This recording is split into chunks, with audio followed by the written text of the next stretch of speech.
Hi everyone, welcome back to our next class.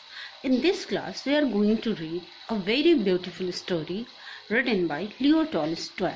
The name of the story is Three Questions. Before reading the chapter, I would like to discuss a few questions. My first question is, suppose you want to start a new task. Will you wait for an auspicious time, or will you start working immediately? Discuss with your partner, giving reasons. So what will you do if you are supposed to do some work? Will you wait for an auspicious occasion, an auspicious time? No, we should not wait. Auspicious occasion is present time when we are supposed to do any work. We should not waste time, as it is said that time is money. My next question: work individually and answer the following. What do you think is the most important occupation? What do you think the most important occupation is? According to me, the most important occupation is helping others, because we have come to this life to save the humanity, to help the others. So most important occupation is doing good for others. What do you think are the most important people? Who are the most important people? Someone may think that my father, someone may think my mother, someone may think that brother, sister and family members, friends, they are the most important person. But we will get the answers of these questions after reading the story. Now I am going to read the story. It once occurred to a certain king that if he always knew the right time to begin everything, if he knew who are the right people to listen to and whom to avoid, and above all, if he always knew what was the most important thing to do, he would never fail in anything he might undertake. He thought that if he would know the answer to his three questions, he would not fail in anything. Because he was a very good king, he wanted to know the right time for every action. He wanted to know the who are the right people. He wanted to know the who are the most important, what is the most important thing to do. And next paragraph. And this thought having occurred to him, he had it proclaimed throughout his kingdom that he would give a great reward to anyone who would tell him what was the right time for every action, and who were the most necessary people, and how he might know what was the most important thing to do. So he thought, if he would he thought of telling this to the everyone in the kingdom, so that some wise people would come and answer his questions. So he proclaimed that if he would get the right answer by someone, that person would be rewarded richly. Next question. And learned men came to the king, but they all answered his question differently. So many people came to answer the king's question, but their answers were different.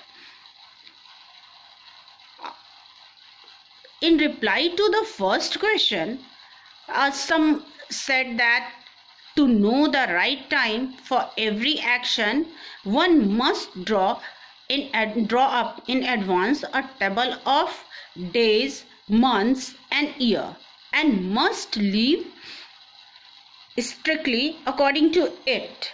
Means they said to someone said to make a timetable. Only thus, he said, that could everything be done at its proper time. they said that if someone makes timetable, then he will be able to do everything well in time. Others declare that it was impossible to decide beforehand the right time for every action, but that not telling oneself be absorbed in idle pastime, one should always attend to all that was going on and then do what was the most needful. Others again said, however attentive the king might be to what was going on, it was impossible for one man to decide correctly the right time for every action, but that he should have a council of wise men who would help to fix the proper time for everything. So someone suggested to make a timetable, someone suggested to have a wise counsel, someone suggested to look everything very patiently and properly. But then again others said there were some things which could not wait to be laid before a council, but about which one had at once to decide whether to undertake them or not. But in order to decide that, one must know beforehand what was going to happen. It is only magicians who know that.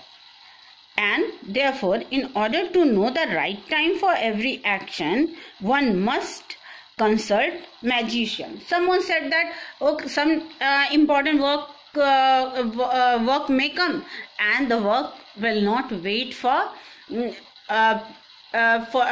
cannot wait. The work cannot wait, so one must consult magician.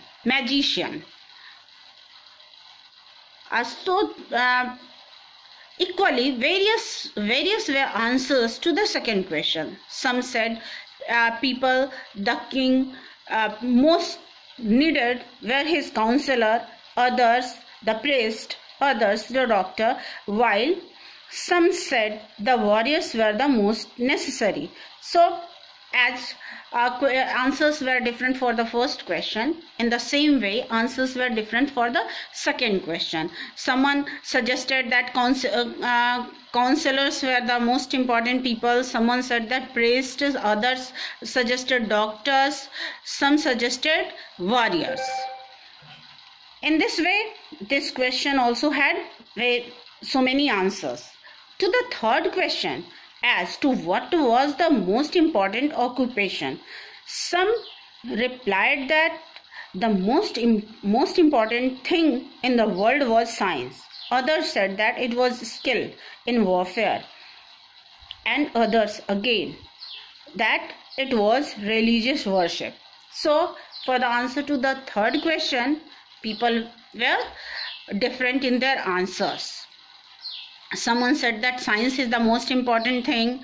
Others said that warfare is the most important, and some others suggested that religious worship. All the answers being different, the king agreed with none of them and gave the reward to none. But still wishing to find the right answers to his questions, he decided to consult a hermit widely renowned for his wisdom. So he was not satisfied with any of the answers, so he decided to meet a hermit. The hermit was widely renowned for his wisdom. The hermit lived in a wood which he never quitted, and he received none but the common folk. So the king put on simple clothes, and before reaching the hermit's cell, dismounted from his horse, and leaving behind his bodyguards, went on alone. One problem was there that the hermit didn't meet everyone. He always met common people. So he decided to go all alone. So he dressed like a commoner, dismounted his horse and bodyguards quite behind, and went all alone. When the king approached, the hermit was digging earth in front of his hut. Seeing the king, he greeted him and went on digging. The hermit was frail and weak, and each time he stuck his spade into the ground and turned a little earth, he breathed heavily. When the king approached the hermit was digging earth. He was standing in front of his hut and he was digging earth. When he saw the king, he greeted and continued his work. He was looking very weak. He was looking pale. He was looking frail. And means he was looking very weak. And he was breathing heavily. Means he was breathing very fast. He was he was not feeling good. It was not easy for him to dig those beds. The king went up to him and said, "I have come to you, wise hermit, to ask you the answers